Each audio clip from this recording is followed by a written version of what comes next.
Assalamualaikum warahmatullahi wabarakatuh. Perkenalkan, nama saya Arnil Hakoya Maulad dari Universitas Agama Islam Syarifuddin Lumajang, Prodi Pendidikan Agama Islam.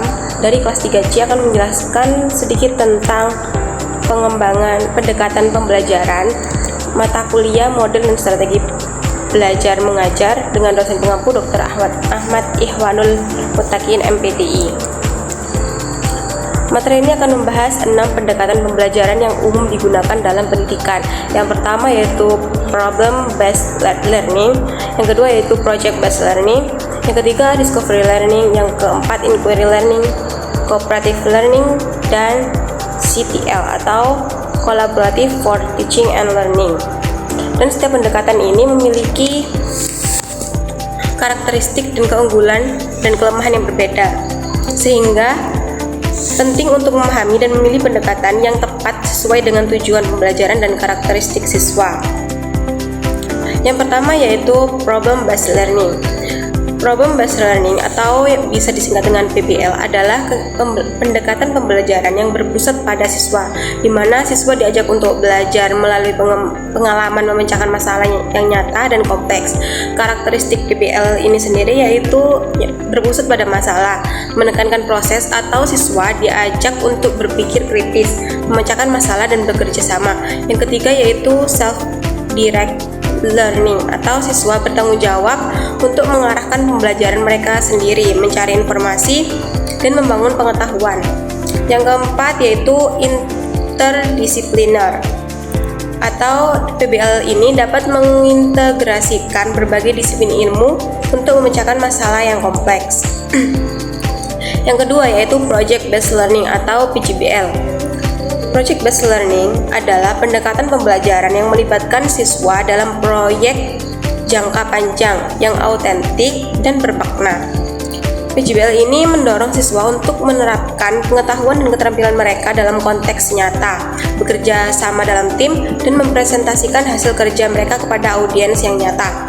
Karakteristik PJBL ini yaitu berpusat pada proyek.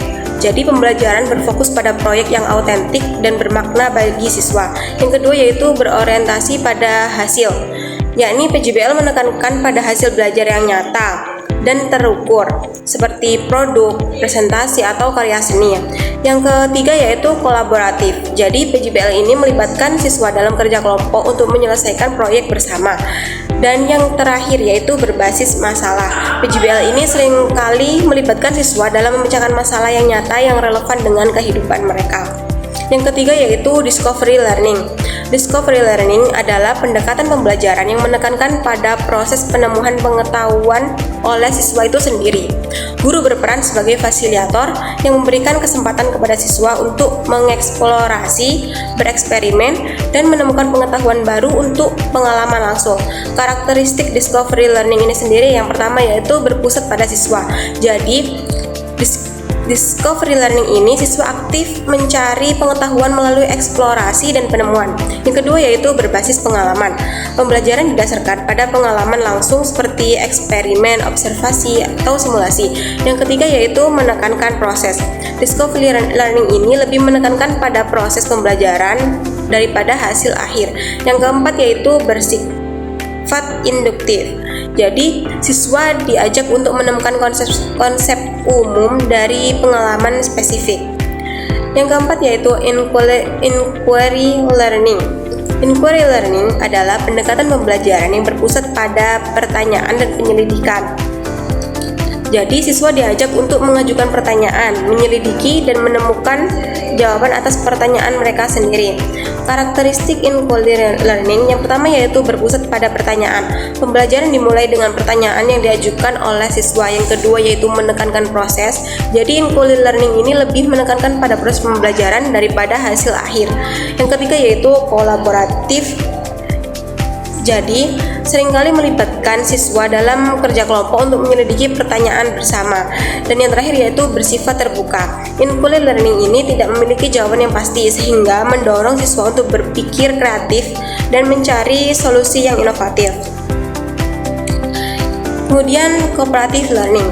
Cooperative learning adalah pendekatan pembelajaran yang melibatkan siswa dalam kerja kelompok kecil untuk mencapai tujuan bersama. Siswa saling membantu, mendukung, dan belajar bersama untuk mencapai tujuan bersama. Karakteristik cooperative learning yang pertama yaitu berpusat pada kelompok. Jadi pembelajaran dilakukan dalam kelompok kecil yang terdiri dari 4-5 siswa. Yang kedua yaitu interdependensi positif. Jadi siswa dalam kelompok saling bergantung dan membutuhkan satu sama lain untuk mencapai tujuan bersama. Yang ketiga yaitu akuntabilitas individual. Jadi setiap siswa bertanggung jawab atas pembelajaran mereka sendiri dan juga pembelajaran anggota kelompok lainnya.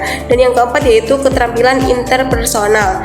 Jadi siswa diajarkan untuk berkomunikasi, berkolaborasi, dan menyelesaikan konflik secara konstruktif. Kemudian CTL atau Collaborative for Teaching and Learning. CTL adalah organisasi nirlaba yang berfokus pada pengembangan dan penyebaran model pembelajaran yang efektif. Karakteristik CTL ini sendiri yang pertama yaitu Adolescent Literacy Model atau ILM. Model pembelajaran yang dirancang untuk membantu siswa di tingkat menengah atas meningkatkan kemampuan membaca dan menulis. Yang kedua yaitu Artful Reading, yakni program pembelajaran yang mengintegrasikan seni dan literasi untuk meningkatkan minat baca dan pemahaman siswa. Yang ketiga yaitu Kindergarten Readiness, yakni program pembelajaran yang dirancang untuk mempersiapkan siswa untuk masuk sekolah dasar. Dan yang keempat yaitu College and Career Readiness, yakni program pembelajaran yang dirancang untuk mempersiapkan siswa untuk kehidupan setelah sekolah seperti kuliah atau bekerja. Kemudian kelebihan dari macam-macam pendekatan pembelajaran ini yang pertama yaitu BBL. Kelebihannya yaitu meningkatkan motivasi dan keterlibatan siswa, mengembangkan keterampilan berpikir tingkat tinggi, meningkatkan kemampuan berkomunikasi dan bekerja sama, dan yang terakhir yaitu menyiapkan siswa untuk dunia nyata. Jadi PBL ini membantu siswa mengembangkan keterampilan yang dibutuhkan dalam dunia kerja seperti kemampuan memecahkan masalah, bekerja sama, dan berpikir kritis. Kemudian kelebihan dari PJBL, yakni meningkatkan motivasi dan keterlibatan siswa, mengembangkan keterampilan abad ke-21 seperti kolaborasi, komunikasi, kreativitas, dan berpikir kritis, meningkatkan kemampuan memecahkan masalah, dan yang terakhir yaitu menyiapkan siswa untuk dunia kerja.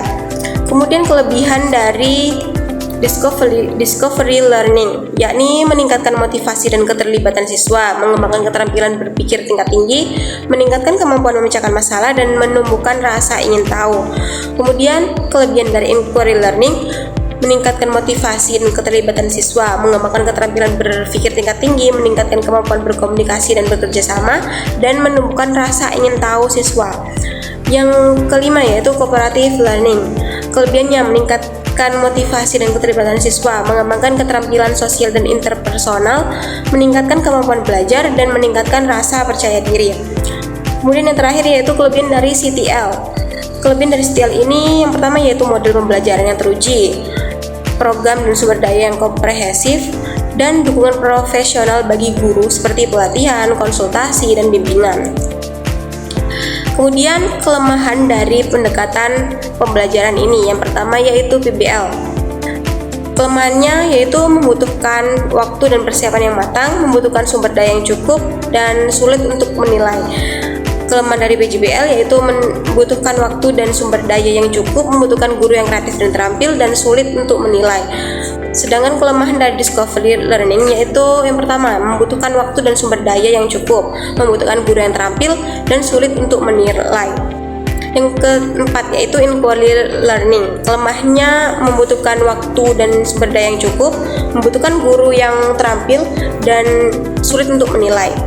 Kelemahan cooperative learning membutuhkan waktu dan persiapan yang matang, membutuhkan guru yang terampil, dan sulit untuk menilai. Yang terakhir yaitu kelemahan CTL.